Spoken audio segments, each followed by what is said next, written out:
literacia familiar, que nada mais é do que o estímulo às práticas diretas ou indiretas de letramento e de alfabetismo dentro do núcleo familiar. A proposta emerge agora e se populariza porque o MEC lançou agora, em agosto de 2020, uma proposta de estímulo a esses processos dentro da estrutura familiar. O projeto se chama Conta Pra Mim e faz parte do Programa Nacional de Alfabetização, Desde então, as ideias vinculadas à importância da família no desenvolvimento da leitura, da escrita e do processo de escolarização têm se tornado mais populares, estimulada principalmente pela visão da Catherine Snow, que é uma pesquisadora de Harvard e que tem grande influência sobre esse assunto.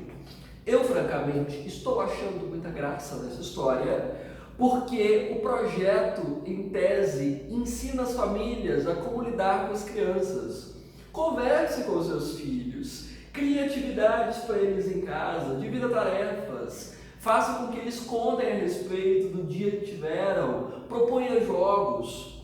Estão ensinando as famílias a lidar com os seus filhos. Veja que nós chegamos num grau de desagregação institucional que é preciso que o governo federal se mobilize para ensinar as famílias a serem famílias. Sim, nós chegamos a esse ponto.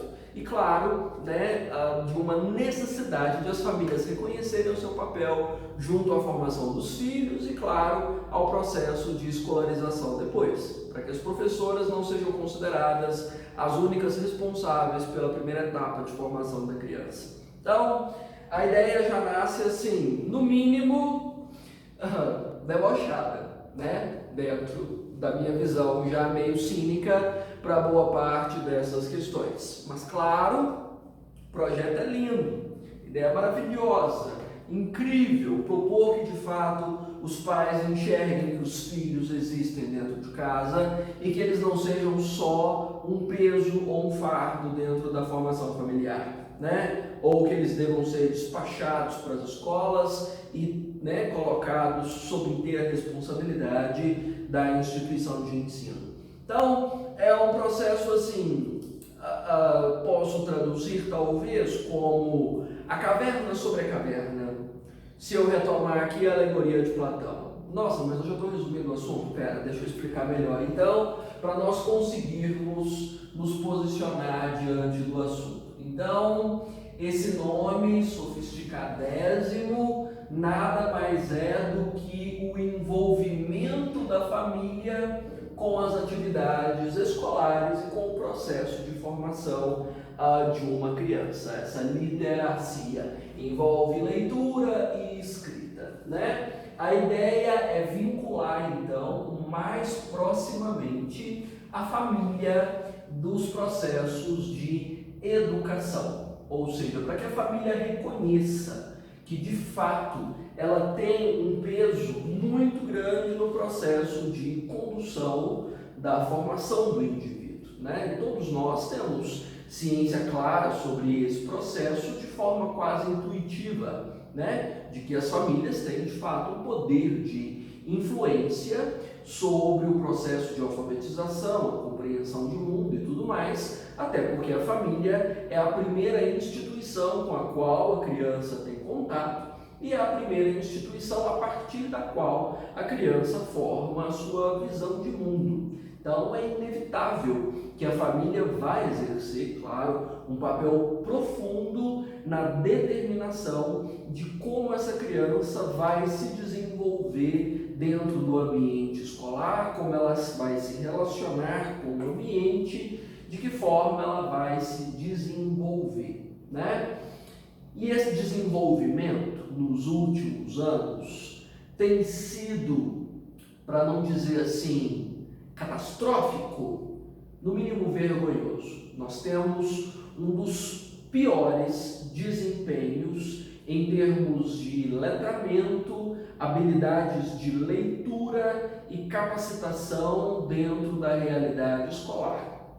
E isso você deve imaginar que reflete no desempenho da vida acadêmica dessa pessoa dentro do ambiente universitário e da capacitação profissional. Ora, nós já tivemos aulas aqui sobre analfabetismo funcional e nós sabemos hoje que ter passado pela escola não significa ter desenvolvido plenamente habilidades de leitura e escrita, a ponto de essa leitura e essa escrita serem habilidades com as quais você pode lidar com o mundo e transformá-lo. Não. A maioria no máximo dá conta de juntar uma letrinha com a outra e formar uma palavra. Ou seja, a maioria só tem a leitura da palavra, não alcançou aquilo que Paulo Freire chama de leitura de mundo, né? Ou seja, nós temos uma baixa retenção de leitura, nós temos uma baixíssima aquisição de livros e materiais para leitura no cenário brasileiro. Embora nós tenhamos um grande engajamento com as redes sociais, não há engajamento com sistemas escritos formais de gestão de conhecimento, muito pouco. Da mesma forma que nós temos muita insuficiência no desenvolvimento dos níveis básicos de ensino, o PISA, que avalia principalmente habilidades de leitura, escrita e operações matemáticas, raciocínio matemático, qualifica o Brasil no nível 1, que é o nível mais baixo de desenvolvimento de leitura, e nós temos um sistema de educação centrado não nos processos de leitura ou de escrita, mas centrado na metalíngua, no ensino de gramática, de normas, e não necessariamente nos processos de leitura e escrita. É por isso, minha senhora e meu senhor, que vocês estão aí sofrendo para aprender essa história de redação e amargam para poder escrever e sofrem para elaborar um argumento e para juntar uma frase com a outra para dar sentido.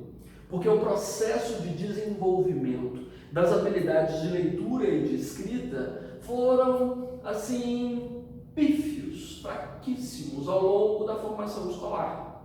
E há um entendimento por boa parte dos pesquisadores, por boa parte de quem trabalha com educação, que a matriz dessas falhas comece na família, Então eu já estou sentindo um cheirinho de desresponsabilização do Estado e uma tentativa de atribuir a responsabilidade sobre o fracasso do ensino para a família. Sim, estamos sentindo esse cheirinho, sim. De fato, considerar que falhou a educação, falhou, deu errado, está dando errado. Vamos consertar o que está acontecendo na escola? Não, nós vamos colocar a responsabilidade na família e esperar que a família traga bons resultados para esse cenário, Então, nós vemos em boa parte desse processo uma roupagem de boas intenções, de fazer com que a família se envolva na formação da criança, de que a família entenda as necessidades dessa criança, estimule o seu desenvolvimento, mas no frigir dos ovos nós vemos a família assumindo a responsabilidade por algo que o Estado parece não conseguir fazer, Vamos tentar afirmar algumas bases importantes aqui. A família tem sido dada como a instituição mais importante dessa sociedade há nem sei quanto tempo. Nós temos aqui inúmeras matrizes teóricas que fundamentam isso. Eu posso recorrer, por exemplo, a Durkheim, quando ele menciona sobre a relevância das instituições como formadoras e determinantes do que o indivíduo se torna. Então, instituições formadoras, a família é a primeira e considerada a principal, já que ela deixa as bases para que o indivíduo de fato se desenvolva.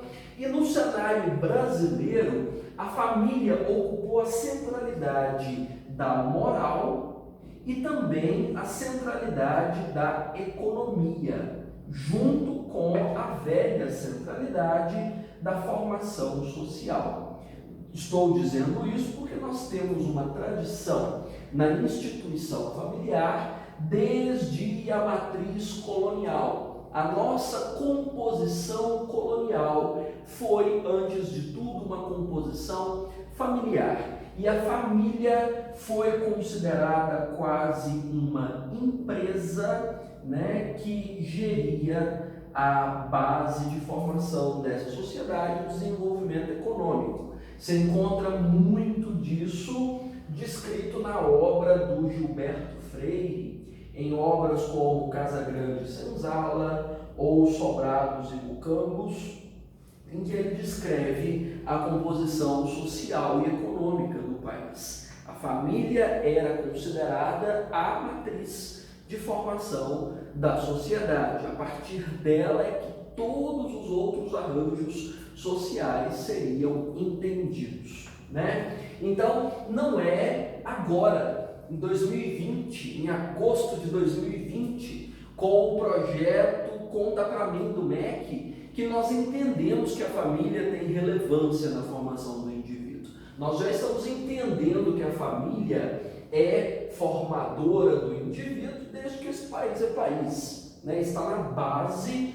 da composição social desse país. Mas então o que aconteceu, né, na virada aí dos tempos para que tivessem que procurar a família para assumir a responsabilidade nesse momento, por estimular a leitura, por estimular a criatividade, como a Catherine Snow menciona, para estimular a narrativa, né, o contar histórias, o participar da lista de compras da casa, né? Para que tivemos que falar sobre isso? Ora, porque a família tem sofrido o que todas as instituições têm sofrido hoje, um processo de zumbização.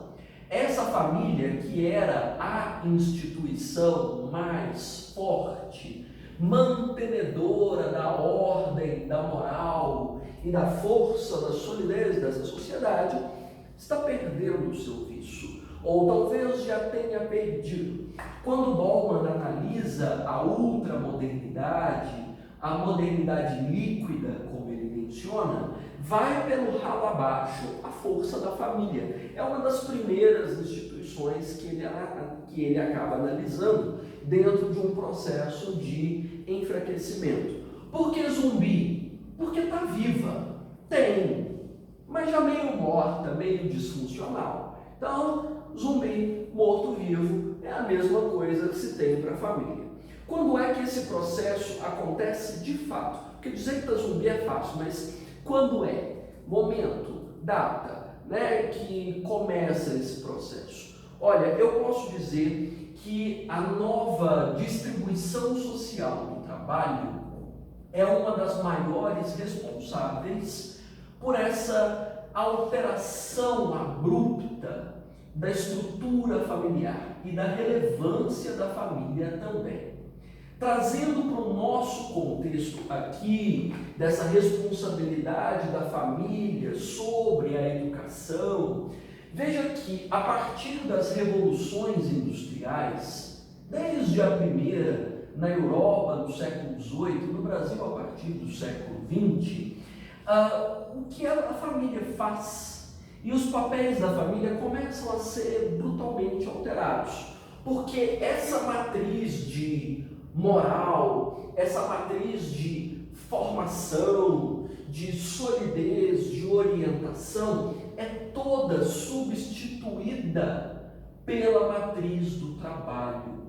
Todo o tempo que essa família dispunha para se dedicar aos filhos e a esses valores, ao desenvolvimento cultural, se transforma em trabalho. Todo o tempo dedicado à vivência em comunidade, nas interações sociais, passa a ser o tempo do trabalho. Então significa que até o tempo da educação passa a ser o tempo do trabalho. Então, essa nova distribuição social do trabalho impõe cargas horárias muito maiores, coloca os laços econômicos da força de trabalho como primordiais, como fundamentais. E a criança, o que fazemos com a criança? Naquela época, a criança ia para o trabalho também, né? Se você considerar que entre as classes mais pobres até a classe média, não havia proteção da criança em relação ao trabalho. Inclusive, trabalho infantil é uma realidade até agora, né? Porque eu acho risível, cômica essa história, estou falando que parece para mim deboche, porque estão falando sobre a família orientar a criança nos estímulos à leitura, quando tem muita criança vendendo bala no semáforo, né? Sejamos realistas quanto aos fatos. Então, dentro desse processo, não houve uma preocupação com o tempo reservado aos cuidados para a criança. Mais tarde, quando as escolas se tornam públicas e obrigatórias, na falta do tempo e na falta dessa disposição em ensinar, a criança entrega a escola. Ou seja, né, já na primeira infância, habita as creches, habita as escolas infantis, depois o ensino regular, e a criança acaba se moldando dentro de outras instituições e cada vez menos pela família. Então, essa nova distribuição social do trabalho altera bastante essa relação da criança com a família, o contato da criança com a família, a possibilidade de ela aprender sobre a vida, sobre narrativas, sobre história com os pais. Muda muito. O tempo para jogos, para convivência em família, para sair para passear, coisas assim, acaba não acontecendo com frequência. Então isso aí é um mundo encantado que diz respeito a um outro cenário. Nas ideias da Catherine Snow, nossa, não, nem precisa de dinheiro para comprar livro, o estímulo à leitura e à escrita dispensa isso. Você estimula uma criança a gostar de histórias, contando história. O que a Catherine não leva em consideração, talvez em Harvard eles não conheçam tanto sobre essa história, é sobre como nós estamos vendendo o tempo. A questão não é ter dinheiro para comprar livro, a questão é ter tempo para lê-los nesse processo. Nós estamos dentro de um franco processo de mercadorização do tempo. Não há muito prazo para fazer isso. Vamos ler histórias para crianças. O governo vai dar o livro. Porque no projetinho lá do Conta Pra Mim tem kit de livro. E que hora que o pai e a mãe vai tirar? Hoje, dentro de uma crise econômica, oriunda da falência do modelo político e resultado da crise sanitária. O pai precisa ter 2 trabalhos, a mãe talvez 3. Vai tirar tempo quando? Vai tirar tempo onde? Para conseguir ter esse processo de gestão dos afetos, de diversão em família. Me conta.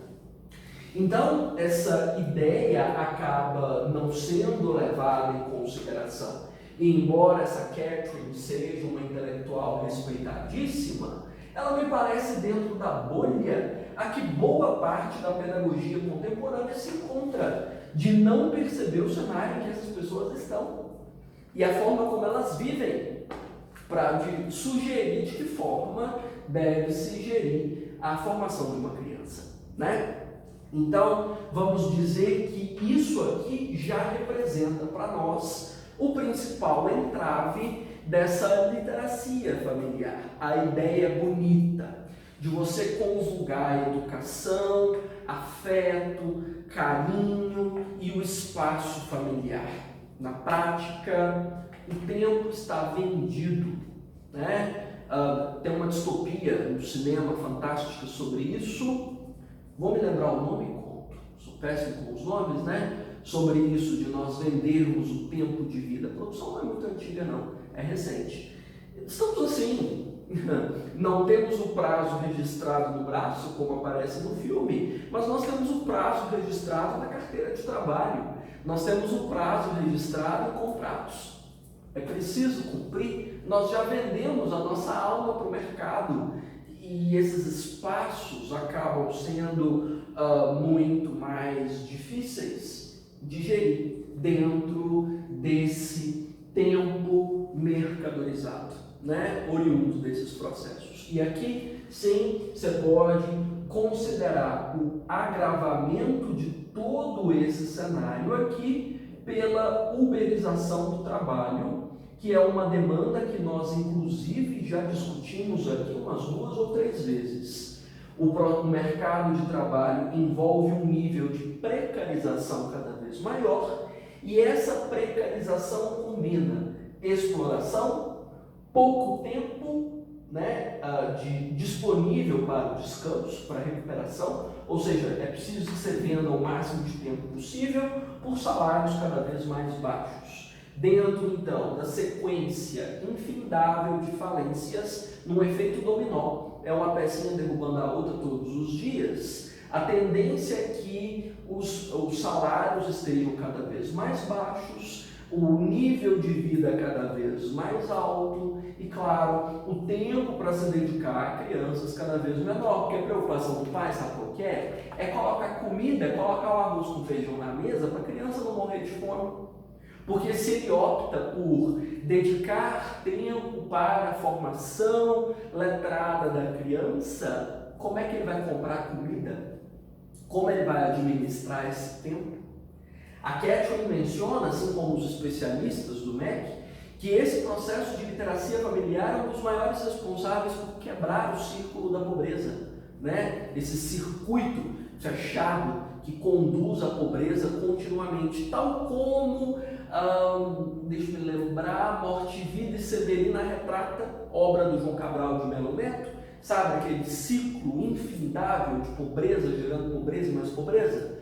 O filho do catador de caranguejo vai ser catador de caranguejo e assim terminamos a eternidade.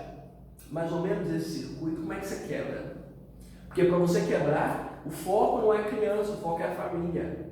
Quem vai ensinar a família a fazer isso?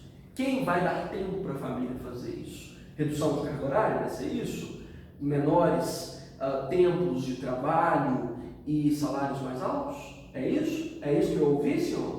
É isso, senhor governador? É isso, senhor presidente? Não ouvi essa parte. Você ouviu essa parte? Não tem. Tem um projeto lindo com o Cinto Pelúcia. Não tem proposta sobre redução das jornadas de trabalho para dedicar os filhos em casa, né? Bom, outra questão que pesa aqui é a realidade de que nós chamamos de pais oligofrênicos. Não sei se você já ouviu falar nessa concepção. Mas se você for professor, se você for filho de professores, com certeza você já ouviu falar na história de que quase nunca adianta você tentar dissuadir os pais das verdades que eles sustentam, né? Esse processo todo de construção moral da família, desde a colonização, criou uma espécie de sacralidade da família. Eu já devo ter citado isso aqui dentro dos debates sobre homeschooling, provavelmente da educação domiciliar, né? E já devo ter citado isso aqui também em relação ao abuso infantil, bem provável. Ou seja, não há a possibilidade de você discutir com o pai sobre a forma como ele educa os seus filhos. Porque nós vivemos dentro de uma composição de sociedade que sacraliza o papel do pai, o papel da mãe.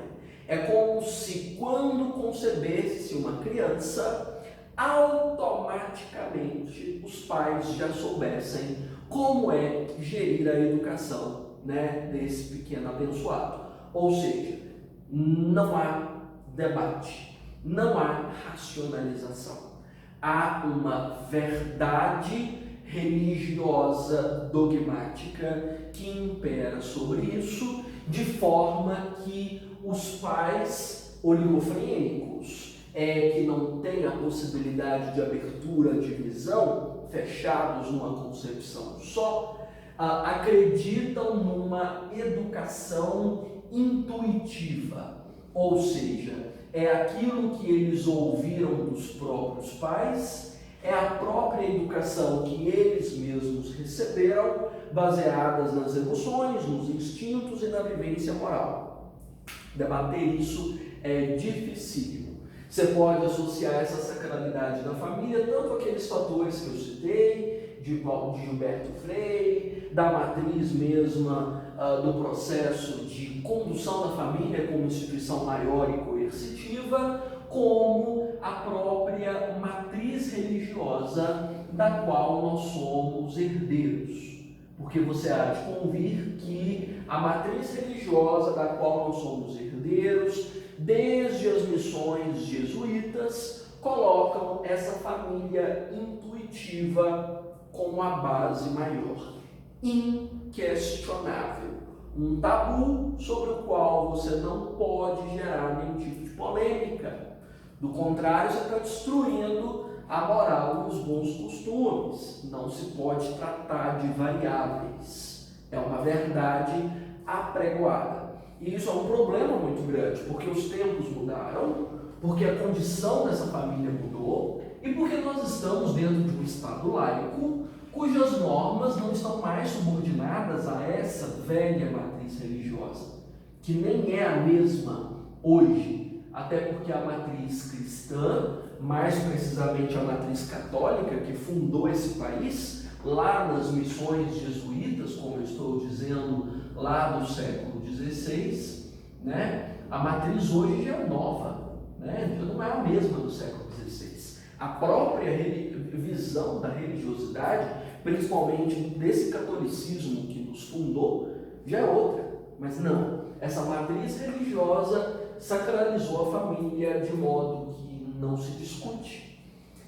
Então, uma coisa é você ter a boa vontade linda de fazer cartilhas para entregar para o papai e para a mamãe para orientar como criar filhos. Outra é os pais aceitarem isso, internalizarem esse valor e, de fato, alterar o jeito de conduzir a vida em família, né? Outra questão que não veio dentro do debate do projeto do MEC, o MEC está empolgadíssimo com esse negócio, e também não vem nos debates da Catherine Snow, porque eu já estou desfiando essa mulher, coitada, é a condução do espaço virtual para a infância e para a adolescência, né? Ou seja, como nós vamos conduzir a questão da cybercultura, a questão do cyberespaço, né? Hoje, componentes vitais da geração Z e da geração alfa, dos mais novinhos, da infância e da adolescência. Porque dentro do projeto há algumas menções do tipo afastar as crianças dos jogos, das redes sociais, do processo vinculado ao virtual. Você vai brigar com a cultura da criança? Você vai afrontar a formação do tempo dela? Tenta. Eu quero ver tentar. Desafio o pai que corte a internet em casa por 1 hora por dia para estabelecer o horário da leiturinha. Quero ver. Então aqui não há uma tentativa de conciliação com a cultura contemporânea cibernética. Não, há uma total negligência a esse formato de vida contemporânea na tentativa de impor um outro código de comportamento, de criar outro nível de laço social. Porque aqui é inevitável que a geração Z e a geração alfa, nascidas dentro da 4ª Revolução Industrial, ou da 3ª para a 4ª, nada, nascida na 4ª mesmo, né? Eu que nasci da 3ª para a 4ª, aqui disfarce.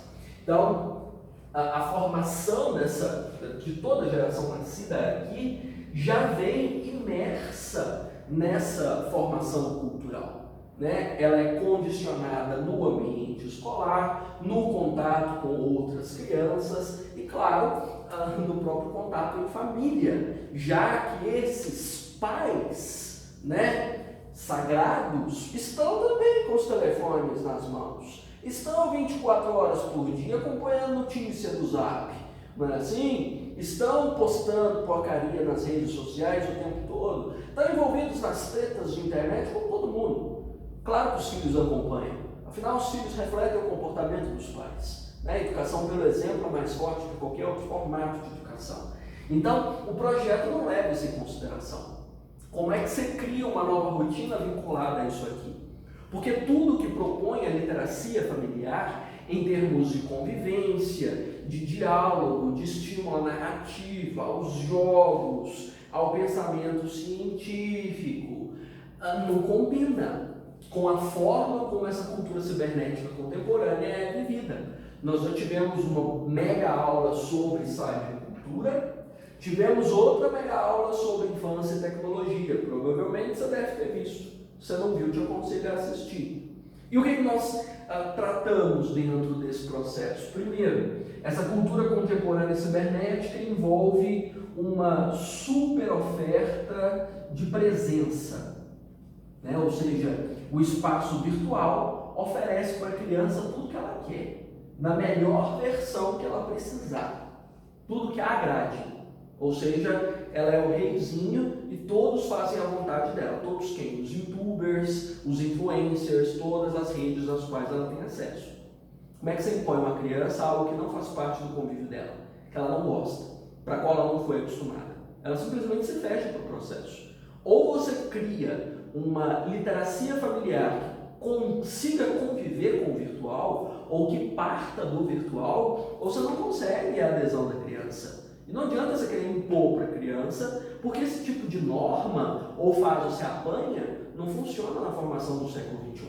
Você sabe muito bem disso. Se você tiver crianças em casa, você sabe o que eu estou dizendo, sabe? Da mesma forma, nós vivemos dentro desse cenário virtual com uma nova gestão da informação. Ou seja, a informação surge de uma forma muito mais rápida, muito mais veloz, e aqui vinculada ao hipertexto, né, a simultaneidade de informação. Como é que você propõe um ritmo linear e não simultâneo do que você tem em termos de leitura ou de habilidade escrita? Sem chocar, equilibrando, né? Da mesma forma que você tem aqui uma perda muito grande de qualquer processo que envolva narrativa, principalmente a narrativa da intimidade. Ou seja, a criança já não sabe mais tratar de si mesma fora do espaço virtual. Essa é a nova realidade dela. Como é que você equilibra isso com o estímulo da narrativa? O contar histórias. Ela conta histórias para postar nas redes. A gestão da vida dela acontece pelo filtro virtual. Brigar com isso não traz necessariamente resultados. Da mesma forma que essa cultura cibernética envolve uma redução expressiva do estabelecimento dos laços familiares, inclusive. Quantas vezes você está em família e está todo mundo calado, cada um com seu telefone, cada um alimentando as suas redes sociais? Como é que você quebra essa formação cultural que não é só da criança, é da família inteira? Então, eu já falei isso milhares e milhares de vezes, que esse processo histórico lançado pela quarta revolução industrial, dentro de uma nova cultura, como Pierre Levy levanta, não foi ainda absorvido por nós não sabemos lidar com isso. E te garanto que afrontar é muito pior, né, do que tentar conciliar. Além disso, dentro dessa percepção de família, inclusive da oligofrenia, como mencionava, né, da teimosia dos pais, nós vivemos aqui uma visão polarizada sobre a educação e que é alimentada pelo mesmo governo federal que propõe o projetinho sobre Conta Pra Mim. Que visão polarizada é essa? Uma visão polarizada sobre a educação formal. Ou seja, ou você tem os grupos extremados, geralmente da extrema-direita, né, que elegeram a atual chapa de governo, que nega a importância da escola, que nega por completo a relevância do professor e das teorias levantadas em sala de aula, ou seja, boa parte desse negacionismo geralmente também envolve a adesão à ideia de que a educação deva ser administrada exclusivamente em casa. Ou você tem o outro extremismo, né, da imensa negligência familiar, dos pais que simplesmente desovam a criança na escola e nem aparecem nas reuniões dos pais para pegar notas, para discutir sobre o desempenho da criança, qualquer coisa parecida. Como é que você lida com isso? Essa negligência familiar já é um fato culturalmente consumado, inclusive resultado da dinâmica do trabalho, como eu vinha discutindo há pouco, né? E isso aqui é fruto da evolução do cenário da pós-verdade, né? Que faz parte do cenário contemporâneo, da revisão do conhecimento científico. Como é que você propõe um projeto como esse da literacia familiar, cuja base é a parceria entre a escola e a família, se há um volume cada vez maior de famílias que questiona e quer derrubar abruptamente o que a escola faz, que não concorda e desautoriza o professor, que não considera que o trabalho do professor seja eficaz. Como é que você faz isso? Porque o projeto é para ser combinado. É para a criança chegar em casa depois da escola e discutir com os pais o que ela aprendeu na escola, né? Para discutir com os pais como ela tem se desenvolvido. Como é que você faz isso se a família nega o que a escola faz? Vai gerar mais choque do que adesão. Você consegue compreender? Então nós estamos vivendo um momento em que escola e família não estão alinhadas nos mesmos interesses. Elas estão completamente desacordadas, considerando que há uma tendência cada vez maior de negacionismo no país e de refutação do conhecimento formal e científico. Como é que você gera parceria nisso? Né? E não adianta dizer que é papel da escola, porque a escola não tem força para isso. A escola está sucateada, é outra zumbi, né? Dentro desse processo. Então, essa visão polarizada no cenário de pós-verdade tem sido outro desafio imenso para essa parceria família-escola que estão sugerindo dentro do projeto. Então, primeiro, se esse governo federal, se o atual Ministério da Educação quer gerar uma parceria das famílias com a escola, ele precisa respeitar os professores, ele precisa valorizar o trabalho do professor, ele precisa deixar de dizer que o professor está à toa e não quer trabalhar, ele precisa aumentar os salários e gerar compatibilidade legal com as carreiras docentes hoje no cenário brasileiro, ele precisa parar de afrontar o conhecimento científico ou o desenvolvimento das universidades, para que aqueles que acompanham o atual governo e que foram a maioria nas eleições, provavelmente ainda são, consigam de fato trabalhar junto com a escola numa parceria, né? Como é que você estabelece parceria com a instituição que você detona? Não funciona, né? E aqui, claro, além dessa visão polarizada da família em relação à educação formal, nós ainda convivemos com um processo dúbio em relação às escolas, né? Que dubiedade é essa? Por um lado, nós temos esse processo que eu estou dizendo sobre o sucateamento do ensino, né? Sucateamento e ataque. A educação formal tem sido atacada pelo governo federal todos os dias. E você nem precisa ser a favor ou contra essa chapa de governo para você detectar isso. Essas notícias estão espalhadas por toda parte. Da mesma forma que não há recursos nem infraestruturais, nem superestruturais suficientes para a escola regular, principalmente pública, se manter de pé.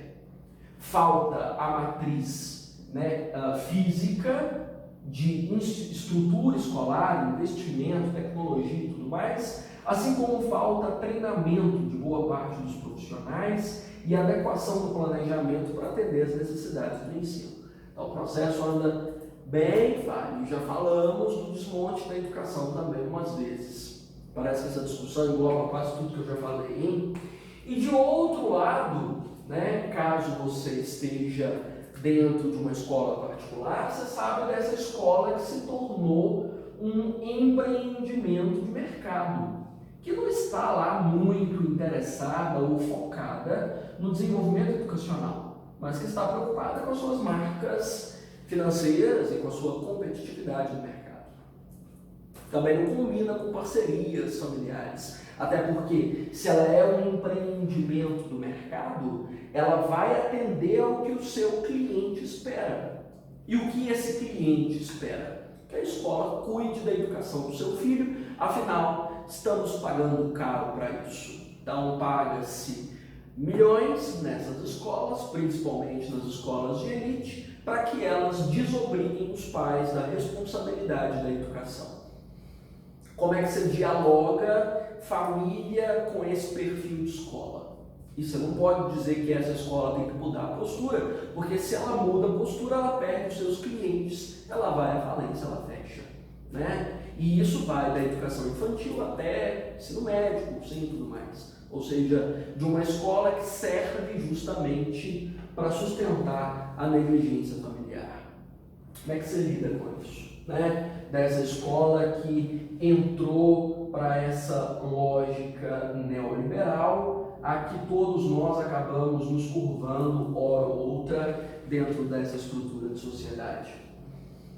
Está vendo a dificuldade? As duas instituições estão com sérios problemas, né? As duas. Eu não sei direito se dá para juntar uma com a outra aqui, né? Se dá para conciliar os interesses ou, de alguma forma, alterar esse hábito intuitivo estabelecido sobre a educação, né?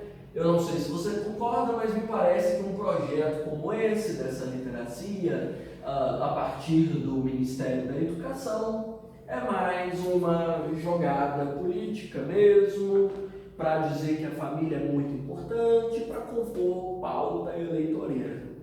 Não mais do que isso, né? Infelizmente. Precisava ser mais do que isso. Precisava ser uma aliança pelo bem desses meninos que vão se tornar mão de obra sucateada no futuro, né? Que estão à mercê desses processos de alienação política que a gente vive, da mesma forma que estão à mercê dessa manipulação que faz parte do jogo de pós-verdade que nós entramos hoje. Precisava ser diferente. Só me parece que não há condições nesse momento para que seja diferente. Não sei se você consegue ser mais otimista do que isso. Só não consigo ver hoje a conciliação dessas duas instituições nesses abismos sociais quase intransponíveis, né, nessa fissura ideológica, nessa estrutura do que muitos já qualificam como guerra cultural, né, dessa oposição ao conhecimento formal, a essas estruturas todas, né? Então, se Vossa Senhoria estiver escrevendo para o Enem e precisar de fazer uma competência 5, né, o processo deve vir com um esclarecimento antes. Essa literacia pode surtir efeito se essas instituições de fato estiverem preparadas para produzir isso. Então, na verdade, nós precisamos de um fortalecimento institucional antes de esperar que essas instituições cumpram essas funções magnânimas na formação da criança e do adolescente, né? Nos processos de letramento, de alfabetização, de formação crítica e moral numa sociedade. Você quer envolver a família? Fortaleça a família. Você quer envolver a escola? Fortaleça a escola, né? Então aqui é preciso um processo que seja de médio e longo prazo. Não é um negócio que você vai impor em agosto para resolver até dezembro para as eleições. Não funciona assim. O negócio é demorado, é trabalhoso, é complexo, né? Em torno de uma formação, principalmente, vou dizer, superestrutural, primeiro, que conduz a família à percepção sobre a importância, né, da escola. A família precisa entender a importância da escola e fortalecer a escola em termos de aperfeiçoamento profissional para que ela consiga lidar com essas realidades.